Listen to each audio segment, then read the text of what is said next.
ila qaumihi an anzir qaumaka min qabli ayyatiyahum adzabun alim.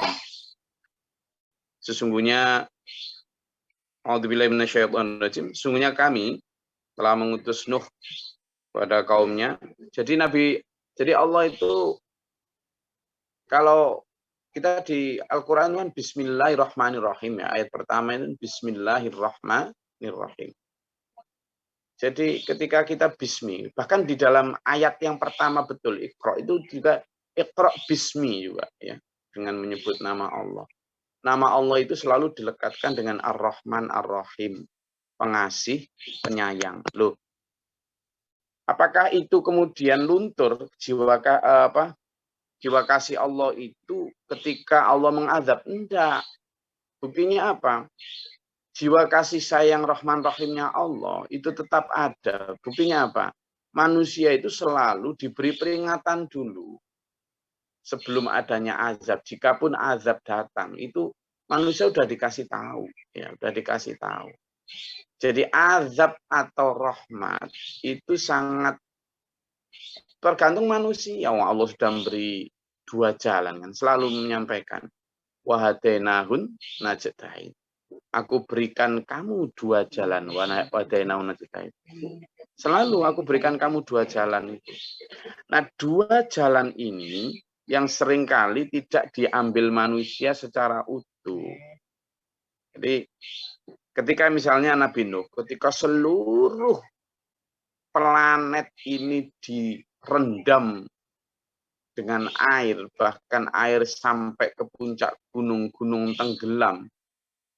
Jadi sisa-sisa Nabi Nuh gitu ya. Sekarang ini gunung-gunung itu banyak di dalam lautan ya. Negeri-negeri yang berada di dalam lautan itu banyak sekali. Banyak. Di daerah, nggak usah di luar negeri. Di daerah Papua itu ada negeri-negeri dengan bangunan yang sangat tinggi-tinggi loh. Di dalam laut yang tenggelam gitu. Jadi membuktikan, dan di beberapa wilayah, dan The Atlantis City itu the lost. Jadi kota yang hilang, yang sangat dicari orang sedunia, itu namanya Atlantis. Itu diyakini di Indonesia. Artinya apa? Dulu bumi ini, daratan-daratan ini banyak yang bersatu, bergabung gitu.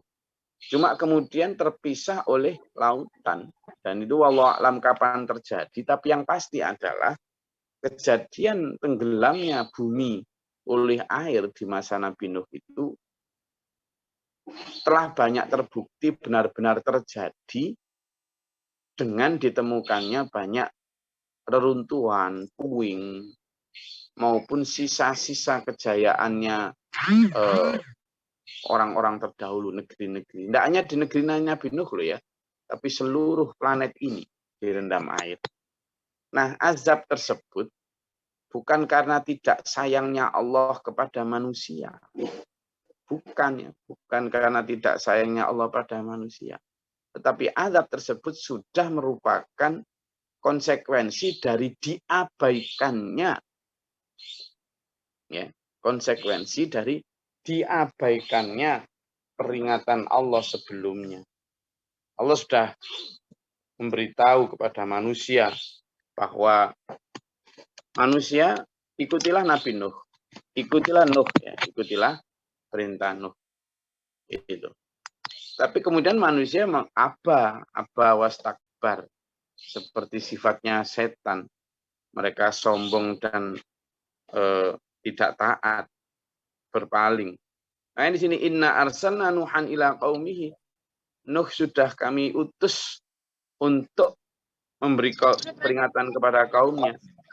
Ya, beri peringatan kepada kaumnya agar kaumnya apa? Menyembah Allah ya, sebelum datangnya itu. Makanya di sini qala ya qaumi, wahai kaumku. Ya. Ini lakum nadhirum mubin. Aku ini datang itu hanya untuk memberi peringatan kalian loh ya, gitu. Ini lakum nadhirum mubin. Hadirku ini untuk kalian itu sebagai nadhir. Nadhir itu apa? Penjaga. Nadhirun. penjaga mubin yang nyata. Nah, jadi benar-benar penjaga loh ya, penjaga yang nyata loh ya gitu. Nah, ini yang harus dipahami sebagai rahmat gitu loh. Bahwa Allah sampai ngutus Rasul untuk mengingatkan, itu rahmat itu. Itu kasih sayang Allah, itu bentuk kasih sayang Allah. Sejak awal gini. Kronologinya kan gini. Allah menciptakan Adam dengan kasih sayangnya juga. Kan gitu. Allah menciptakan Adam dengan kasih sayangnya. Kemudian dengan kasih sayang itu Allah juga menciptakan menaruh Adam surga. Tapi kemudian minta teman. Nah, maka diberilah dari wujudnya seorang Hawa.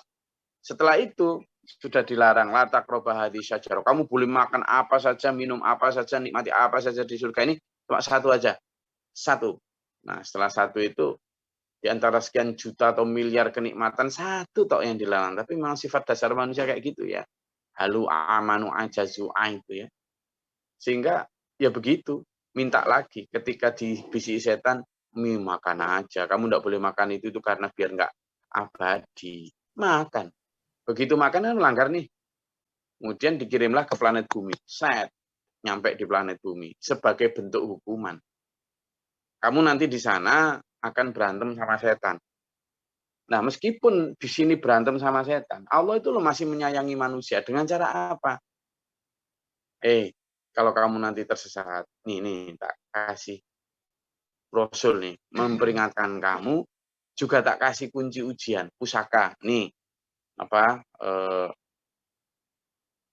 kitab sejak dulu ya. Jadi kitab itu bukan hanya Zabur, Injil, Taurat, Quran. Di masa lalu ada namanya suhuf ya. Suhuf itu jamak dari sohifah. Kalau sohifah itu lembaran. Kalau suhuf berarti lembaran-lembaran. Kan itu ada. Inna hadza lafis suhufil ula, suhufi Ibrahim wa Musa. Al-ula itu yang terdahulu. Berarti suhufnya orang-orang terdahulu dulu. Nah, satu di antara suhuf orang terdahulu itu adalah selalu bicara tentang peringatan Allah. Apa sih peringatan Allah yang paling utama? Peringatan Allah yang paling utama adalah ini. Ani abudullah, agar menyembah Allah. Agar menyembah Allah. Nah, menyembah Allah ini itu harusnya diartikan sebagai menyembah, mentaati Allah apapun keputusan Allah. Ya. Menyembah Allah artinya mentaati apapun keputusan Allah, baik keputusan itu ketika mau mengganti Rasulnya. Ya.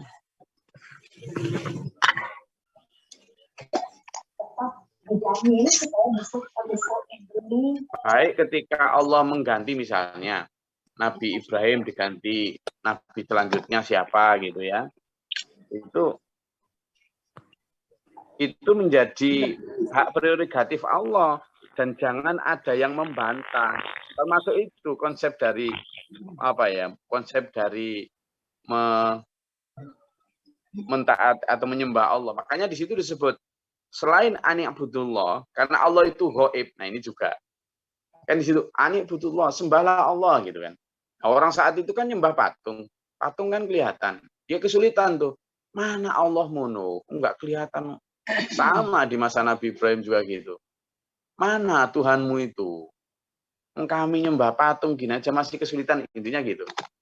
Lalu maka kemudian apa terjemahannya? Takwalah kepada Allah. Gimana caramu menyembah Allah? Wa ati'uni.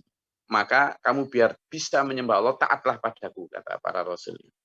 Taatlah kepadaku. Makanya ada kalimat di ayat lain, ati'ullaha wa ati'ur Rasul. Caranya mentaati Allah itu dengan cara mentaati Rasul. Gitu loh. Ada juga qul in kuntum tuhibbunallah fattabi'uni. Jika kamu itu mencintai Allah, fattabi'uni, maka ikutilah aku. Ya, ada kalimat ittabi', ada kalimat ati'. Kalau taat itu lebih kepada apapun ucapannya itu ikuti. Apapun. Kalau tabiat itu lebih kepada teladan dari kamu cara melihat. Jadi kamu, aku ngapain aja udahlah ikut di belakangku, jangan banyak bantah. Gitu. Nah, cuma manusia memang ya itu tadi kebanyakan bantah memang sejak dulu ya. Maka itu manifestasi dari taat kepada Allah, manifestasi dari menyembah Allah adalah dengan cara mentaati Rasulnya. Termasuk menerima keputusan Allah untuk mengganti para rasulnya. Nah, kebanyakan manusia tidak mau. Misalnya umatnya Nabi Musa, disebut umat Bani Israel atau Yahudi agamanya. Waktu itu meyakini bahwa Taurat dan Musa adalah satu-satunya Nabi dan Rasul. Oke. Setelah Nabi Rasul Musa ini wafat, ratusan tahun kemudian Allah melihat bahwa manusia rusak. Zaman fatrah, zaman panjang kesepian Nabi Rasul, Allah mengirim Isa untuk mengembalikan kemurnian Taurat. Tapi mereka tidak terima. Ngapain Taurat masih baik-baik? Taurat sudah diselewengkan, ditambah kurangi. Mereka bikin kitab-kitab lagi tambahan, tafsir-tafsir mungkin kalau zaman sekarang ya. Tapi tidak terasa. Jadi mereka melenceng tidak terasa. Nah ini yang dimaksud dengan harusnya Bani Israel atau Yahudi. Ya nyembah Allah itu taat termasuk ketika Allah memberi Rasul penyelanjut dari Rasul Musa, yakni Rasul Isa. Tapi kan nggak semudah itu ya. Sama ketika umatnya Nabi Isa awal-awal masih baik, masih berpegang pada Injil yang asli, 100 tahun mulai melenceng, 200 tahun tambah melenceng, 300 tahun tambah nyembah Nabi Isa, 400 tahun wis gak karuan berpecah belah, sampai 500 tahun kemudian hancur lebur gak karuan, tapi mereka masih merasa baik. Lalu Allah mendatangkan Nabi Muhammad Sallallahu Alaihi Wasallam. Harusnya kalau mereka menyembah Allah benar, orang Yahudi kan menyembah Allah, cuma mereka nyebutnya Yahweh, Yahweh. Sementara kalau orang Nasrani memakai bahasa Ibrani, pakai Elijah, Elijah, ya Elijah. Kalau bahasa satunya bahasa Kipti, Elijah Allah sama, Elijah Allah panggilannya Elia. Nah, kalau kita lihat itu berarti apa? Yang perlu kita sadarkan sekarang adalah kalau umatnya Nabi Musa tidak terima dengan pengutusan Nabi Isa, umatnya Nabi Isa juga tidak terima dengan umatnya Nabi Isa dan Nabi Musa tidak terima dengan keputusan Allah mengutus Nabi Muhammad SAW. Ya, sekarang yang kita ambil pelajaran adalah mereka tidak terima itu karena merasa tidak rusak, padahal sudah rusak. Nah, Nabi Muhammad SAW juga begitu memberikan kepada kita pusaka beberapa Quran dan hadis. Tapi karena pikiran manusia itu memang gitu ya, Quran dan hadis pun diterjemahkan, ditafsirkan sesuai nafsunya masing-masing. Ya akhirnya sekarang berpecah belah tidak karuan ini. Apakah umat Islam sekarang merasa rusak? Ya tidak, merasa baik-baik aja. Masih merasa baik-baik aja itu. Padahal sebenarnya juga sudah rusak. Dan itu sudah dinubuahkan oleh Rasulullah. Bahwa 100 tahun sepeninggalku, umat ini akan rusak. Apalagi sekarang sudah 1.500 tahun. Ini tinggal apanya? Dulu aja kata Nabi, tinggal seperti ayakan kulit syair kulit kurma. Nah, itu dulu.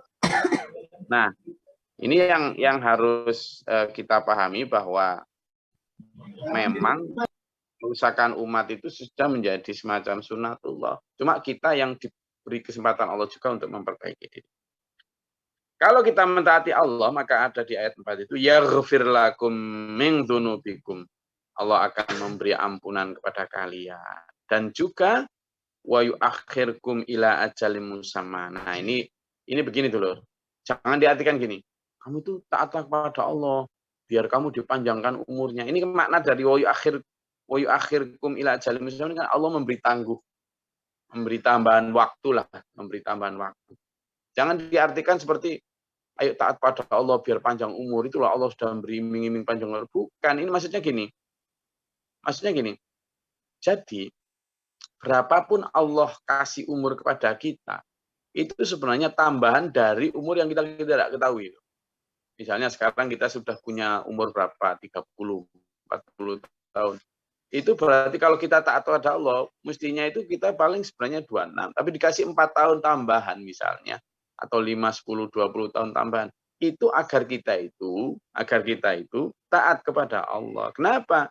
Karena kalau nggak begitu, ini disebut inna ajalallahi, padahal sesungguhnya ketentuan Allah itu idza jaa, ketika sudah datang, la yuakharu, enggak bisa ditunda, enggak bisa. Enggak bisa. Sehingga kita sekarang diberi Allah umur sampai hari ini. Itu harusnya kita bersyukur, bukan dalam konteks kepingin nambah umur, tapi dalam konteks ayo kita isi sebanyak mungkin dengan peluang ati Allah wa ati Rasul.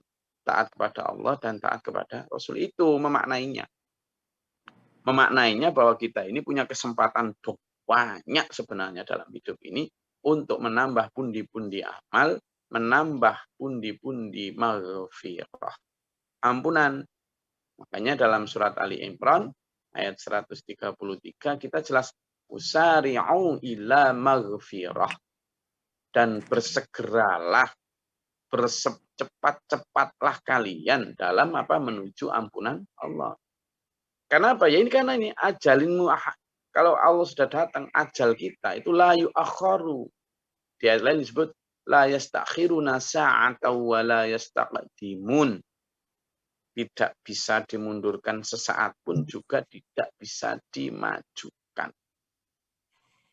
Makanya ayo, sesungguhnya prioritas dalam hidup kita ini yaitu tadi ampunan dan ridha Allah. Itu dulu ya. Lau kuntum ta'lamun, jika kalian tahu bahwa prioritas hidup kita yang cuma sebentar ini, jika pun hari ini kita diberi Allah tambahan umur, sesungguhnya kita itu sedang diberi kelonggaran untuk menyelesaikan persoalan dosa-dosa kita dengan berburu ampunan, untuk menyelesaikan kurangnya bekal kita dengan berburu kebaikan. Dadak manusia malah berburu pangkat jabatan dan kekayaan. Lola terbalik, keliru, kualik, pelek. Nah, gitu loh. Makanya kajian tafsir subuh ini untuk ngiling ke saya dan sampean, kata Nabi Nuh, inni lakum nadhirum mubin. Sesungguhnya aku ini hanyalah untuk kalian tuh hanyalah pemberi peringatan. Nah, saya bukan nabi, saya bukan rasul. Saya hanyalah orang yang menyampaikan, penyambung lidah nabi rasul. Ngiling nih sampean, ngiling nih saya sendiri, keluarga saya, ya. Oke, sambil derip-derip, karena saya juga baru datang tadi malam dari Bali, ini sekarang ada di Mabes nih. Monggo kalau ada yang mau ditanyakan, silakan. Atau ini ada dari Bu Pamungan. Oke. Ini kapal itu bahas. Assalamualaikum warahmatullahi wabarakatuh. Adikku Abdullah. Ya, betul. Sama Kak Mulai, lagi nono Rahmat pura saiki kok. Kak Mulai. Kono Rahmat pura, Gus Al gitu, anak Ibu Nur nomor 8. Engko. Alhamdulillah waras. Nah, sampean kapan anu nih duwe umate arep di umat malu. Iso tambah bondo, tambah bener ancanil khayatan ziyadatan fi kulli khairin. Duwe umat bi kok kalah mbek sing ado kari-kari duwe umat di mana sampean kok diparingi Allah dele umat. Saya nyuwun Gusti Allah. Anu enak barang waras ta? Asana. Oh, Kak Keto. Asana waras ta? Sakit, Bu, sakit. Alhamdulillah. Iya wingi sak minggu rada terganggu. Kadang dodo saiki alhamdulillah sehat. Mulai ana glori teko. Alhamdulillah nggih sakit. Asma sakit, sing aku ya sakit meripat iki dak iki. Kapo? Wingi mari tiba. Wingi mari tiba kepleset. Mangono kok. Mari Sampe mau korban apa? Mangono korban pedus pira? Dua Bu kali. Kali. Durung tau nyembelih sapi sampean ya ngono kene. Belum. Ngono. Padahal duwane Bali ku lho ana 4. Tapi sudah pernah memotong papat. Sudah pernah motong sapi, Bu. Sudah pernah motong sapi di Kalimantan ini. Nah, sampean ku termasuk manyarkin dhewe sapi akeh kok nang digorok sitok korbane dolana. Sudah pernah. Oh, pernah. Alhamdulillah nih pernah kok. Nggih. Engko kanggo aku barang melo. Amin. Ya wis ayo ndonga nang Allah paringi tetep dari Pak Guru sampai akhir hayat. Amin.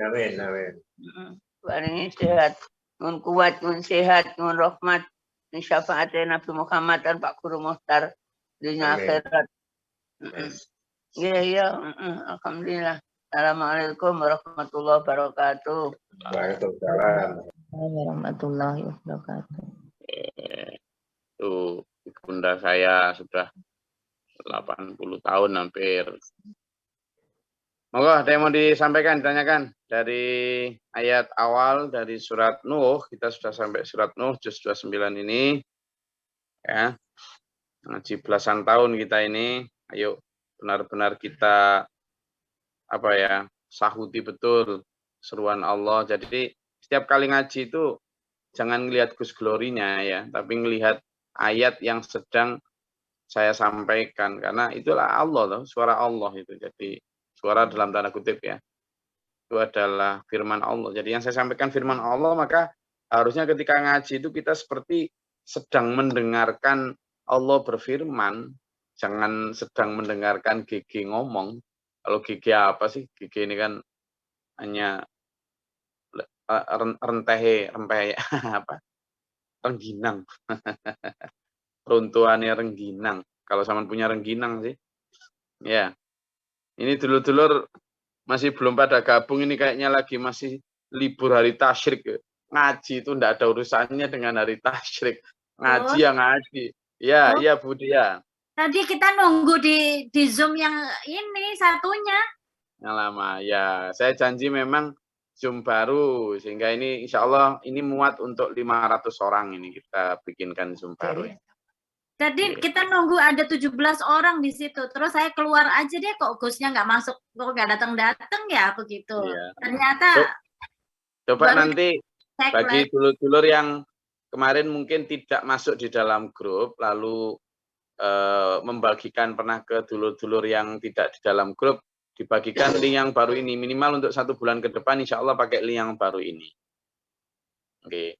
Bagi dulur-dulur yang kemarin mungkin membagikan ke teman, ke saudara, untuk link yang ini, bagikan link yang baru ini. Mungkin mereka juga kebingungan nyari link yang lama ya, di link lama. Oke. Oke. Saya rasa itu, kalau tidak ada pertanyaan, kita lanjutkan dengan nyate bareng. Assalamualaikum warahmatullahi wabarakatuh, Gus. Waalaikumsalam warahmatullahi wabarakatuh. Dalam rangka watawasobil haq, kadang-kadang kita berteman itu ingin memberikan sesuatu yang mungkin belum dia lakukan dan layak dia lakukan. Seperti menggunakan hijab, kemudian menutup aurat. Tapi kan alasannya selalu bahwa Allah itu maha tahu dan Allah itu maha pengampun. Yang penting hati, pikiran kita bersih, masalah hijab itu bukan utama. Terus kemudian juga tentang sifat manusia yang halu'ah, mamnu'ah, jazu'ah. Kita berkaca pada diri sendiri. Kalau seandainya hal-hal itu dilakukan, kadang-kadang setan ini senantiasa menghibur begini. Bukankah memang kamu ditakdirkan untuk begitu? Jadi tak apa-apa, ngeluh terus. kemudian pikir terus, atau apapun hal-hal yang kurang baik yang sebenarnya kita sudah tahu gitu bahwa itu larangan yang sifat yang tidak Allah suka gitu. Tapi itu kita bisa menghibur diri dengan ya sifat-sifat yang memang Allah berikan pada kita itu, Gus.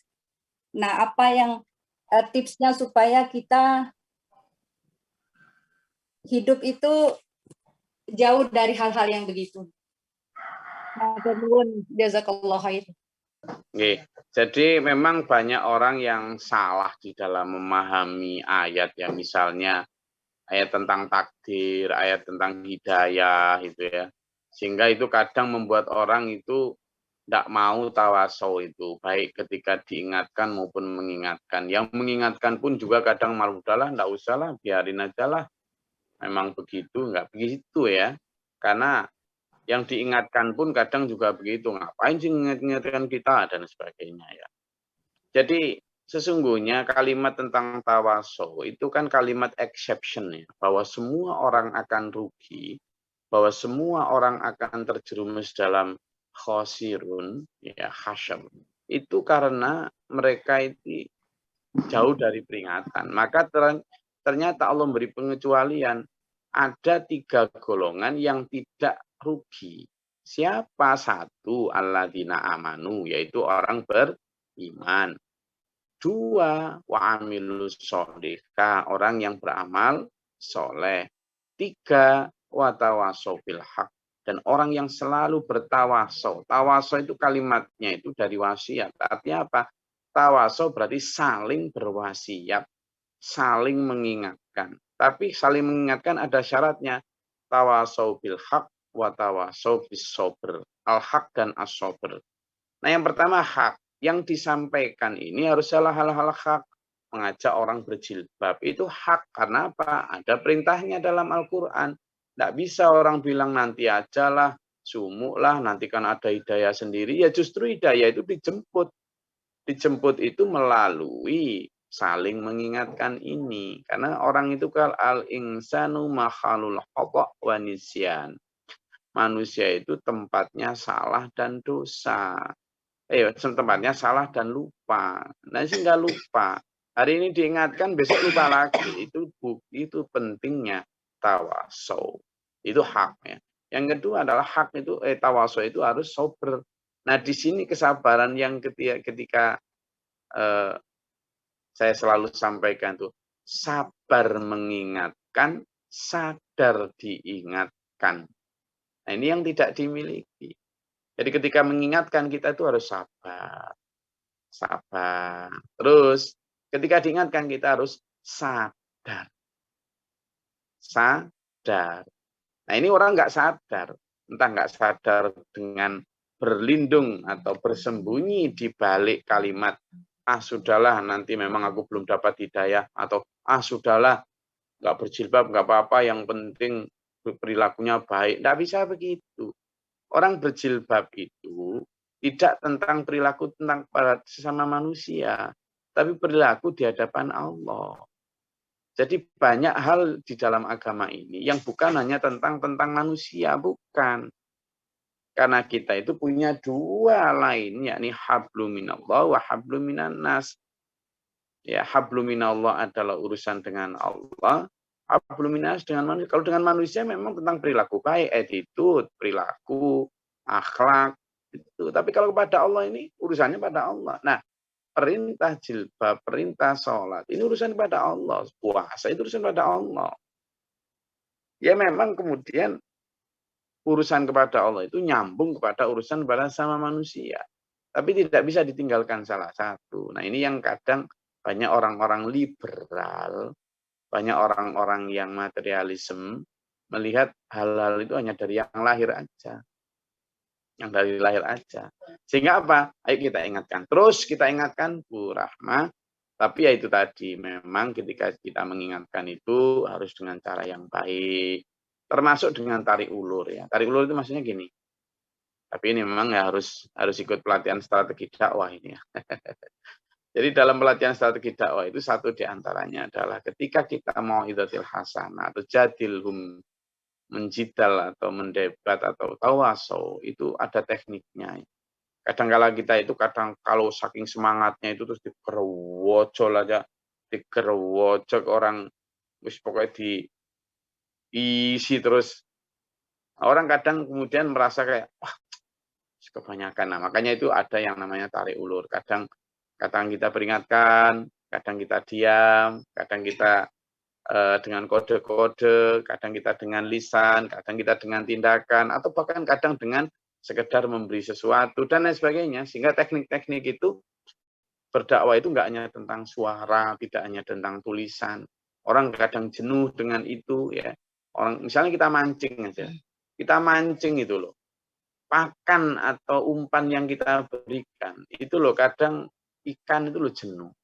Sehingga kadang kita perlu ganti umpan atau bahkan kita kadang ganti tempat, cara dan sebagainya. Sehingga berdakwah itu kadang tidak hanya tentang menyampaikan pesan ya, tetapi memberikan kesan ya. Jadi berdakwah itu tidak hanya tentang menyampaikan pesan, tapi juga menciptakan kesan. Ya, menciptakan kesan gimana? Berarti kita juga harus menampilkan citra sebagai pendai yang sabar, pendai yang tidak gerasa-gerusu, tidak selalu gerojok dengan ajaran, tapi kadang diam, kadang dan sebagainya. Intinya adalah sabar mengingatkan, tapi juga ketika kita mengingatkan, harus kita juga siap diingatkan. Jadi dai itu tidak hanya mau mengingatkan, tapi nanti nggak mau diingatkan. Jadi harus dua arah itu. Oke. Saya rasa itu dulur kajian kita pada pagi hari ini. Tetap menjadi nadhirum mubin, pemberi peringatan yang nyata, dan itu memang butuh kesabaran. Makanya di situ disebut sabar. Wasta'inu bis sabri wassalah wa innaha lakabiratun illa 'alal khashi'in. Semoga Allah merahmati kita, meridai kita, menuntun kita dalam siratal mustaqim ila akhir hayat sunnah khatimah. Dan sekali lagi saya sampaikan dulur-dulur yang kemarin sudah membagikan link mungkin kepada teman dulur yang belum punya link baru, kasih link baru yang ini ya. Minimal ini untuk kita pakai 1 bulan ke depan. Semoga manfaatilah. Allah merahmati kita. Allahumma sholli wa barik ala sayyidina Muhammadin. Allahumma fil lil mu'minina wal mu'minat muslimin. Allahumma hdina fi man hadayta wa afina fi man afayta wa lana fi man tawallayta wa barik lana fi ma. Astaghfiruka wa atubu ilaika. Sallallahu sayyidina Muhammad. Allahumma da'fa'na al-bala' wal waba' wa Rabbana najina wal inna sakabina wal dalil. Rabbana man afaqtu bina ma syahidin. Rabbana la tuzigh qulubana ba'da idh hadaytana. Rabbi a'udzu bika min hamazati asy-syaitani wa a'udzu bika rabbi. Rabbana waj'alna muslimina laka min dhurriyyatina ummatan muslimatan. Allahumma inna a'udzu bika min al-'ajzi wal kasali wal jubni wal bukli wal harami wa a'udzu bika min adzabil qabri wa 'adzabil nar. Allah Rabbana atina fid dunya hasanah wa fil akhirati hasanah. A'udzu billahi min juhdil bala wa darki syaqqa wa su'il qada wa syamatatil a'da. Rabbana atina fid dunya hasanah wa fil akhirati hasanah. Allahumma nas'aluka al-huda wa taqwa wa afafa wal ghina wa husnal khuluq. Salamun alhamdulillah. Lillahi rabbil alamin. Assalamualaikum warahmatullahi wabarakatuh. Waalaikumsalam warahmatullahi wabarakatuh. Allahumma rahamna bil Qur'an waj'alhu lana imam.